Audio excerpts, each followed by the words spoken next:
the Armed Forces provides amazing training. I think about veterans as people who have already figured out how to serve. My military skills have been essential. Hiring veterans is a great business case. They're the best employees we have. They're flexible, hardworking, and they're used to a global workplace. If that isn't an asset to any company, I don't know what is. Hiring America, the award-winning television job fair for American veterans. Connecting you with companies who know your value. Learn about employers who are actively hiring today and organizations that support veterans. Your future success starts right here on Hiring America. Welcome to Hiring America, the television series that helps military veterans find jobs and transition into meaningful careers. I'm Lauren Wanko. Today we're speaking with companies that are actively recruiting veterans and with organizations who serve the military community. We're also speaking with veterans like you who've made successful transitions into the civilian workforce. We'll help connect you to job openings and give you the information to get you the job you deserve. Log on to our website, hiringamerica.net, for more information and connect with us on our Facebook page and YouTube channel.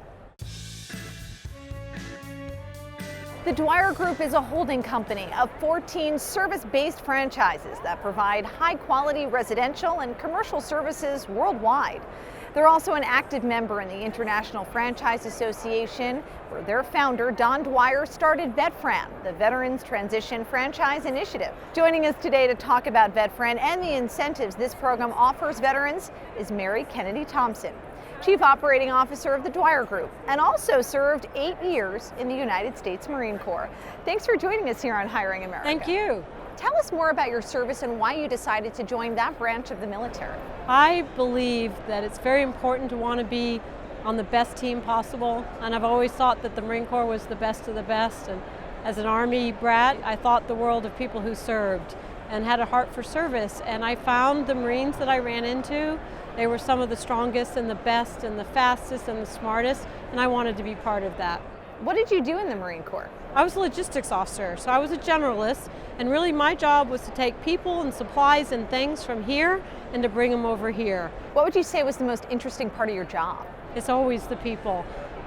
It's something else when you work with a group of people that have a common mission and a common belief and have a heart for service and want to serve their country. And I loved the people that I got to serve with. You shared an interesting story about something that your superior said to you when you were leaving. Tell us. So when I put in my papers to resign, my commanding officer called me in and he said, you know, if you resign, you're giving up being a general. And I said, well, sir, the way I look at it is if I don't resign, I'm giving up being the president of a corporation. And when we started our first franchise and we incorporated, I was the president of the company. And at the time, it wasn't worth anything because I hadn't built it yet. But I remember sending him a copy of the paperwork and said, see, sir, I finally made it. I'm a president of a corporation. You made it sound so easy. You separate and you become a franchise owner. Was it as easy as it sounds? No. There was nothing easy about it. I had never interviewed for a job. I had never had my own health insurance. I had never lived off base. And understanding I had this great support network in the Marine Corps, and I was leaving everything I knew. And I tell people I used to jump out of airplanes, and it was scarier the day I left the Marine Corps than it was the first time I jumped out of an airplane. And then when I decided I wanted to be a business owner, I knew I couldn't do it by myself. Franchising was the perfect thing for me because franchising is about systems. It's about how you do something in a way that you can repeat the success. And I grew up being a systems girl, and I think most people who are in the military, we believe in systems. And so I don't think I could have done it without the support of a franchise. I'm very biased about it. I think franchising is the great American dream. But it took this girl who was a Marine and helped me become a true businesswoman. So how did you find your first franchise? My husband came home one day from a chamber mixer, and he had a little flyer from a company called Cookies by Design, and I looked at it and I thought, you know, I can sell cookies, this makes sense, I get this, but I don't know how I would do it. And I turned to the last page, and there were 3 magical words on the last page. It said, for franchising information. How did that first opportunity turn into what you're doing today? I was a multi-unit franchisee, so I opened 3 locations and was one of their largest franchisees. And our whole plan was buy them, build them, sell them. And I went to my franchisor after we'd had them for a number of years and said, I think we're ready to sell, we're uniquely positioned. And the franchisor said, well, if you're going to sell, would you come work for us? And I had never considered that. And I did every job in that company until I was president of that company. And then a number of years later, the Dwyer Group, whose company that I belong to now, they asked me if I would come run their largest company, which is Mr. Reuter Plumbing. And I knew cookies, I certainly didn't know plumbing. And I remember talking to Mike Bidwell, our CEO, and I said, I don't know why you're interested in me. And he said, business is business is business. And you know this art and the science of business. And you're also now a licensed plumber too? I am. I served as the president of Mr. Reuter for 9 years, and I really believed that one of the ways I could show my franchisees that I was all in, because I always insisted they be all in, was to get my plumbing license. And it was hard. It took me 4 years. It took a lot of study. The average plumber takes about 4 years to get their license, and only 1.5% of all plumbers in the United States are women. So it was a really unique and interesting time. I learned a lot, and I came to really respect our technicians and our franchisees for what they were doing. We'll be back with more of Hiring America in a moment. Continue the conversation on our Facebook page and Twitter, and visit our website at hiringamerica.net.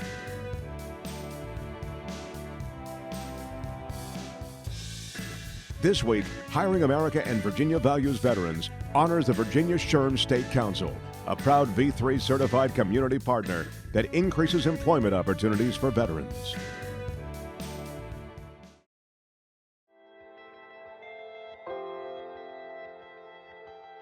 Owning a business was always a dream that we had. We just kind of never really saw it feasible, not realizing there were so many different programs, organizations out there that could assist you as a veteran.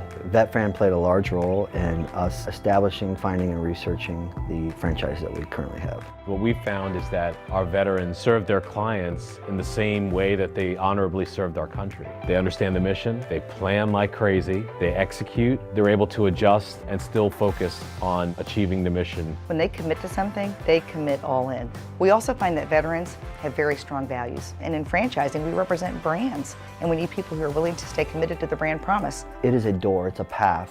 When utilized correctly and taking advantage of everything they offer, whether it be the tools, the educational training or things they have just within the website, or making contact with some of the franchisors that are out there, it will lead them down a path of success. It's really important for those veterans to stand up and proudly say, I'm part of this program, I'm a veteran, and own it. Because by doing that, they then get access to a lot of resources that could be critical to helping them achieve success.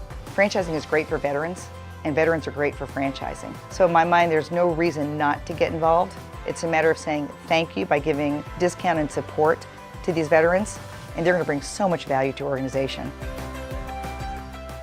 What are the advantages of becoming a franchise owner versus starting your own business? You don't have to reinvent the wheel. You step into a system that was a proven system that has been built by collective intelligence of the whole, that's been built over years understanding benchmarks and what makes that successful. I loved it because all I had to do was follow the system. And when I did that, it made me outrageously successful. Now, did I have to be disciplined? Did I have to lead people? Did I need to get up early and work hard? Absolutely. But I didn't have to reinvent the wheel. And then also you have this collective whole of people. We say in franchising, you're in business for yourself, but not by yourself. So you have this whole group of people that you can talk to and that's doing what you're doing. You can say, how do you do that? I'm having trouble with this. And so this network that helps support you. And then lastly, you have this collective buying power. I'm not buying mom and pop business. I'm buying with 600 of my fellow franchisees. So I buy things at a better price because I'm part of an overall brand. Why is the franchising industry such a good fit for military veterans? I think it's a great fit. Veterans, they understand discipline. They understand self-starting. They understand systems. They've been working in a system. That's what the military is, a system. Franchising is systems, discipline, and having somebody who can lead a group toward a common mission. And I like hiring veterans because they're one of the few people that can say they were willing to take a bullet for their previous employer. They know commitment, and committed people can move mountains. The Dwyer Group is a holding company for 14 different franchises. Describe some of the opportunities available at these companies. Well, there's a lot of opportunities. There's opportunities on the small business ownership franchise side, and there's opportunities on the employment side. So our brands, we fall in the repair, maintain, and enhance space. Probably anything that you need done in your home, we have a brand that does it, whether it's Molly Maid for keeping your home clean and orderly, to Grounds Guys for making sure your groundskeeping is done just right, to Mr. Rooter for fixing your plumbing, to Window Genie for keeping your windows clean, to Glass Doctor for keeping the glass in your home repaired and working well. And so if you're not somebody who's ready to buy a business, but you think you might, go work for a franchise. Get an opportunity to see business at its grassroots. It will give you a great chance to get into it. In 1991, after the Gulf War, your founder created VetFran within the International Franchise Association. What is VetFran and how does it help veterans? VetFran has been a strategic initiative of the IFA since 1991. Nowadays it's really cool to talk about helping our veterans, but they were doing it when it wasn't cool, when it was just something that we wanted to do the right thing. And Don Dwyer had been in the Air Force, and when Desert Storm hit, he said, you know, I want to do something for our veterans. We've got to do better for them. And I always like to say, they have earned, and we have to give them the power to prosper. They're not looking for anything other than the opportunity. And so he got a group of franchisors together, and he said, let's get together and offer discounts to veterans who want to come into small business ownership. Let's give them the best chance possible. And then now we have more than 650 franchising companies, everything from Dwyer Group brands to companies like Two Men in a Truck, to California Closets, to Bright Star. I mean, everything from healthcare to hotels. Marriott participates in it, taking care of home services, to food restaurants, to McDonald's, across the board.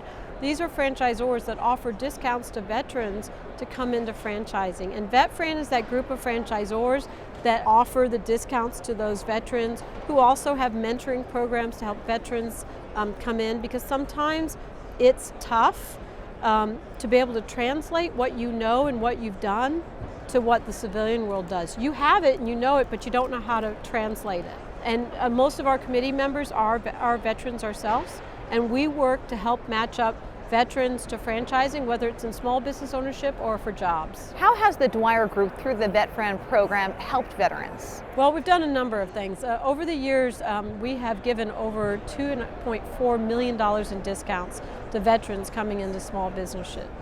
And we've brought in just at about 400 veterans into small business ownership, and we're proud of that. We believe that this gives them the chance to be able to live in their communities, to add jobs in their communities, to have a system to fall in on, and because they probably have a heart for service, to be able to serve others, and by serving others, they're serving themselves. How does it make you feel to be able to reach out and give back to other veterans and make sure that they now find fulfilling careers after the service? It's incredibly fulfilling to me. I remember the first day I left the Marine Corps, I don't spend much of my life living in fear. I'm not a believer that you should let fear hold you back. It's one of the most frightening moments of my life, not knowing what kind of support network I would have or what I would do. It really was. And when I finally realized I knew what I was doing, when I was settled in as a franchisee and I was a successful business owner, I made a promise to myself that if a veteran ever asked for help, I would. And when I got to start participating in VetFran, to me, it talks to my heart. Thanks so much for joining us here on Hiring America. Thank you. Thank you for having me.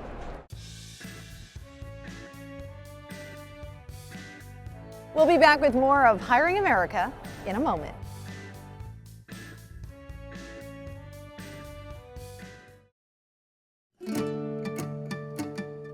These financial tips and resources are brought to you by USAA, a proud supporter of America's military, serving veterans and their families since 1922.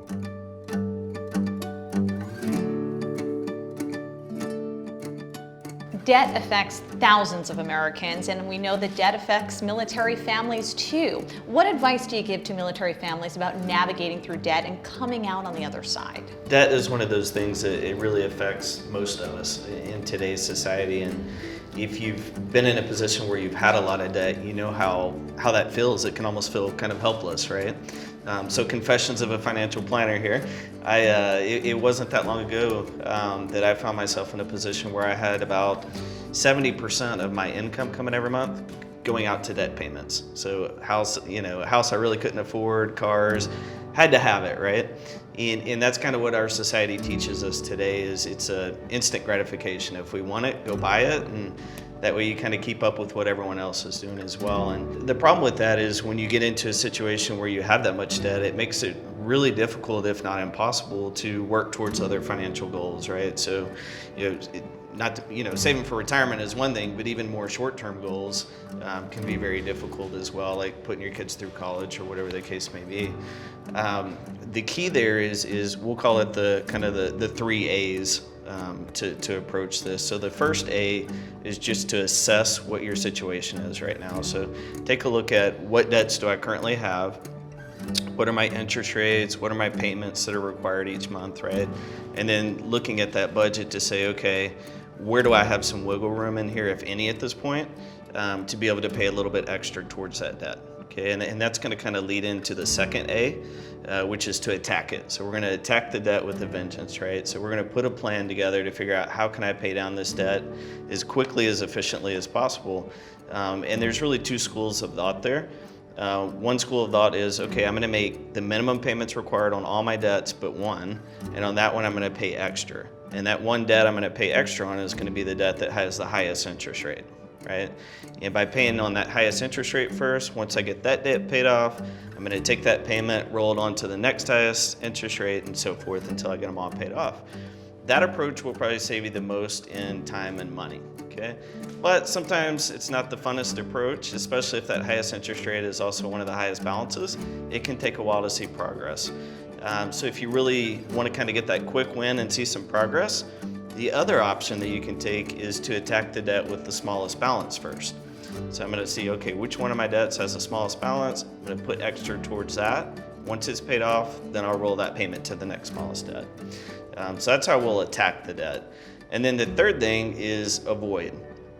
It doesn't mean you have to avoid credit products forever, but until you get your debt situation under control, you want to avoid getting further into it. So put those credit cards to the side, stick them in a coffee can and freeze them if you have to, but avoid using the credit cards and racking up extra debt until you get your situation under control.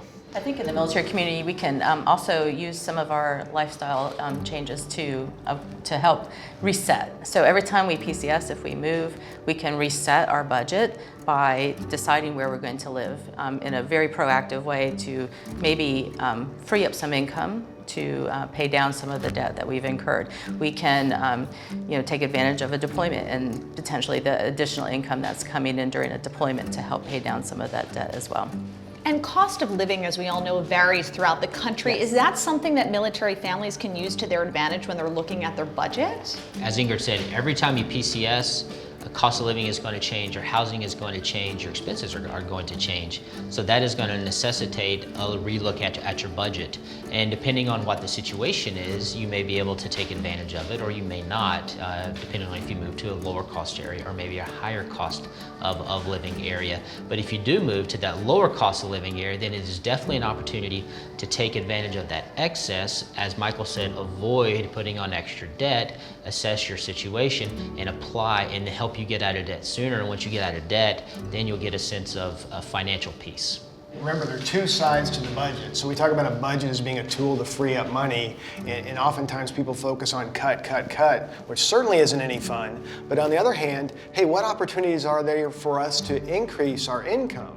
So maybe it's the sharing economy. I'm going to start driving. I'm going to start delivering groceries. I'm going to get a part-time job. So you got to look at both ends of the budget in order to free up money to put towards that debt.